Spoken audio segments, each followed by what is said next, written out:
নামটা শুনে অন্যরকম মনে হয়। গাছের নাম হাতিসুর।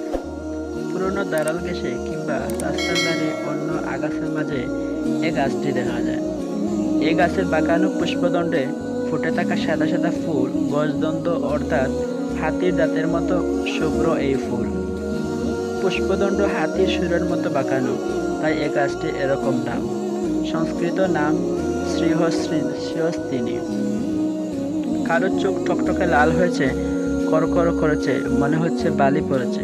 এমনটা হলে হাতিসুর গাছের পাতার রস অব্যর্থ ঔষধ। এই ভেষজ গাছটি বর্ষজীবী ছোটগোল। এ গাছটি আগাছার সঙ্গে এখানে সেখানে জন্মায়, তাই সাধারণের দৃষ্টি এড়িয়ে যায়। মোটামুটি 1-1.5 ফুট লম্বা হয়। গাছের কাণ্ড ফাঁপা নরম, সারা দেহে ছোট ছোট রোগ আছে। গাছের উপরের দিকে কাণ্ড চৌকো, নিচের দিকে অপেক্ষাকৃত গোলাকার।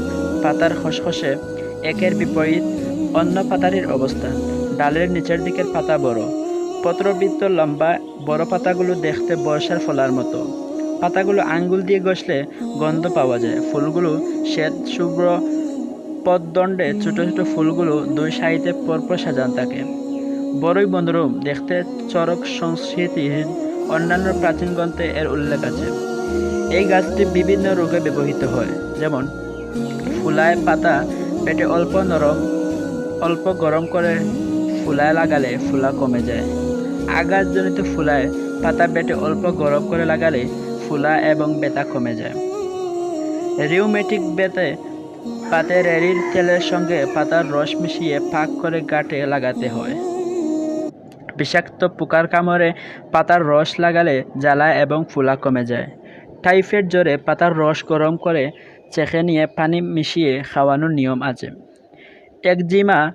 একজিমা স্থানে পাতার রস লাগানো হয়।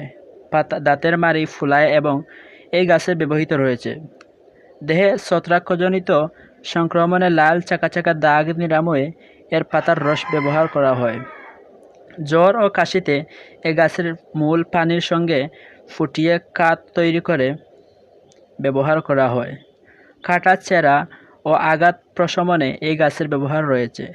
হাতিসুর গাছের বৈজ্ঞানিক নাম হেলিওট্রপিয়াম ইন্ডিকাম। এর অর্থ ফুলগুলো সূর্যের দিকে মুখ করে রয়েছে। গাছটি বুরাজিনেসি পরিবারভুক্ত।